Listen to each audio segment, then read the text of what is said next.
Bahkan oleh Bank BRI.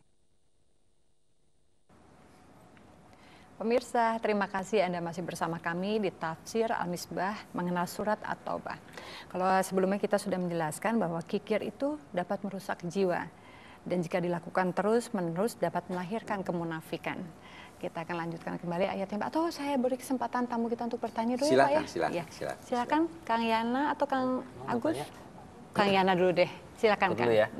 Ya, Pak Quraisy, di ayat 73 dan 74 itu timbul kesan atau memang tersurat di situ bahwa kita diperintahkan Allah untuk bersikap tegas terhadap orang-orang kafir dan orang-orang munafik.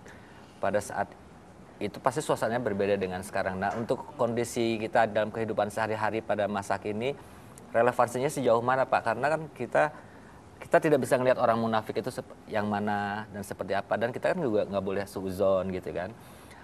Kemudian orang kafir itu kafir seperti apa yang mesti kita bersikap tegas gitu. Karena takutnya disalahartikan jadi kita serampangan gitu, main tegas, marah, apa, perang atau gitu-gitu ya. Kan bahaya tuh Pak. Gimana batasan-batasannya sejauh mana? Satu hal dulu yang kita harus lihat. Sikap tegas itu bisa bertingkat-tingkat.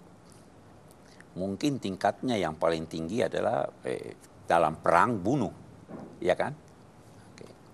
Tetapi ada sikap tegas yang saya beri contohnya, satu orang melecehkan agama,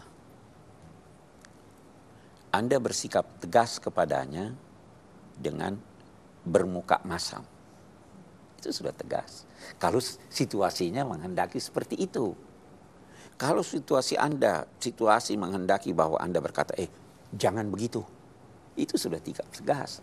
Tetapi kalau Anda lantas tertawa, tersenyum, bertepuk tangan, peluk dia, itu namanya bukan sikap tegas. Ya kan? Jadi dia bertingkat-tingkat. Kita tidak bisa berdalih bahwa kita dilarang su'udzon. Allah memang menyatakan, inna ba'dadh-dhanni its. Sebahagian dari sangkaan itu dosa. Tetapi kalau sangkaan itu punya dasar, tidak dosa dong. Jadi yang berdosa itu bersangka buruk tanpa dasar. Ada satu orang, saya beri Anda contoh. Satu orang malam-malam buka pintu Anda, mau masuk. Anda bersangka baik pada dia atau buruk? Karena indikatornya ada. Ya, bersangka baik pada seseorang yang dikenal baik itu perlu. Tapi bersangka baik pada orang-orang yang dikenal tidak baik itu bisa merugikan. Ya toh, bisa merugikan. Jadi saya kira itu ada tempat. Baik, kita bisa lanjutkan kembali ayat kita lanjutkan, baik. Allah mengingatkan Nabi, istaghfir lahum aw la tastaghfir lahum.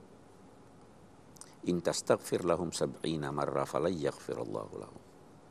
Mintakanlah ampun buat mereka yang seperti ini, atau tidak memintakan ampun buat mereka. Kamu memintakan ampun walaupun 70 kali, Allah tidak akan mengampuni mereka. Itu disebabkan karena mereka kafir kepada Allah dan Rasulnya. Sedangkan Allah tidak memberi bimbingan kepada orang-orang yang fasik. 70 kali. 70 kali itu 70 di sini bukan dalam arti angka yang di bawah 71 dan di atas 69. Tapi dia di sini seperti angka 1001. Artinya banyak. Kamu walaupun tidak. Kenapa? Karena orang tidak boleh memintakan ampun kepada orang kafir yang memang tidak mau diampuni. Dia tidak mau diampuni. Oke. Farihal mukhallafuna bimaq'adihim khilafa Rasulillah. Waktu Rasul mau ke perang Tabuk, ada orang-orang munafik yang minta izin Rasul, saya nggak bisa berangkat. Ada yang mempunyai dalih yang tidak masuk di akal. Saya mau ke Bizantium sana, perempuannya cantik-cantik, saya takut, saya tergoda. Itu kan bukan tidak masuk di akal. Rasul mengizinkan, oke, dia tidak usah pergi. Farihal mukhallafuna bimaq'adihim khilafa Rasulillah. Mereka itu bergembira. wah kita tidak ikut. Boleh jadi bergembiranya, wah dalih saya diterima Nabi ini. Padahal enggak. Mereka enggan untuk berjuang dengan harta mereka dan diri mereka di jalan Allah. Mereka juga mengacaukan barisan orang-orang yang ingin pergi berperang dengan berkata, janganlah berangkat dalam situasi panas yang demikian terik. Ya kan? Nantilah, jangan berangkat sekarang, nanti kalau musim semi. Kita juga biasa begitu kan? Di situ ya, jangan berangkat situasinya belum ini. Padahal keadaan mengharuskan kita berangkat. Sampaikanlah kepada mereka bahwa panasnya neraka jahanam itu lebih dari itu. Seandainya mereka itu mengetahui secara mendalam, pasti mereka tidak akan berucap seperti itu. Karena itu, mereka bergembira, silahkan mereka tertawa dengan kegembiraannya.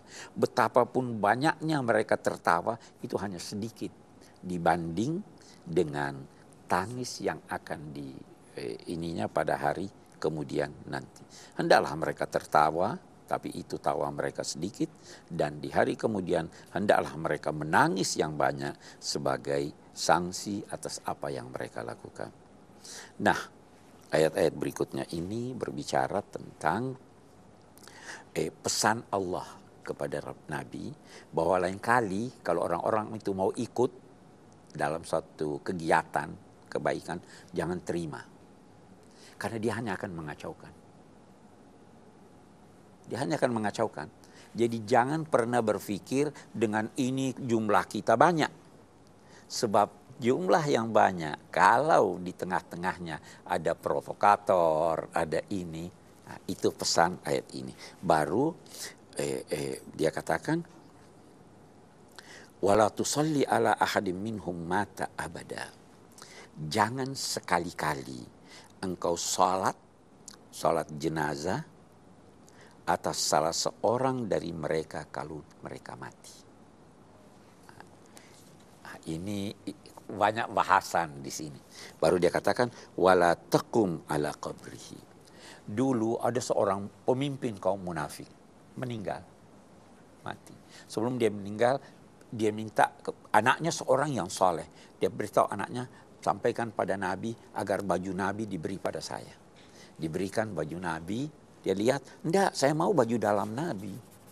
Saya enggak mau baju luar, biar baju beliau yang menyentuh kulit beliau. Nabi kasih, Sayyidina Umar bilang, jangan Nabi. Dia bilang, dia tidak membantu dia baju saya, atau bukan baju saya. Tapi saya harap dengan perlakuan saya ini akan timbul simpati yang menjadikan orang lain bisa memeluk Islam dengan baik. Waktu mati Nabi salati dia. Maka Allah berpesan, jangan salat kepada mereka. Nah, tapi Allah mencap mereka kafir, mati dalam kekufuran. Nah, orang yang mati dalam kekufuran tidak disalati, tidak wajib di salat jenazah. Tetapi orang munafik itu kita tidak tahu dia mati dalam kekufuran atau tidak. Muslim adalah yang mengucapkan 2 kalimat syahadat walaupun dia tidak salat. Jadi tetap harus disalati. Nah, terus ini kita lihat lanjutannya, wala taqum ala qabrihi. Jangan kamu berdiri di kuburannya. Ulama-ulama yang lebih moderat berkata, yang dimaksud dengan berdiri di sini, berdiri untuk berdoa buat mereka. Jadi kalau begitu, jangan berdiri di depan kuburnya untuk mendoakannya. Nah, tetapi berdiri, bahkan Nabi sendiri berdiri ketika di hadapan beliau berlalu jenazah orang Yahudi. Kita berdiri menghormati bahwa dia manusia. Baik, nanti kita lanjutkan kembali, Baik. Pak. Pemirsa, kami akan melanjutkan kembali uraian ini. Tetaplah bersama kami di Tafsir Al-Misbah. Anda mau naik mobil yang mewah, tetapi Anda tersiksa akibatnya. Tidak mau kan?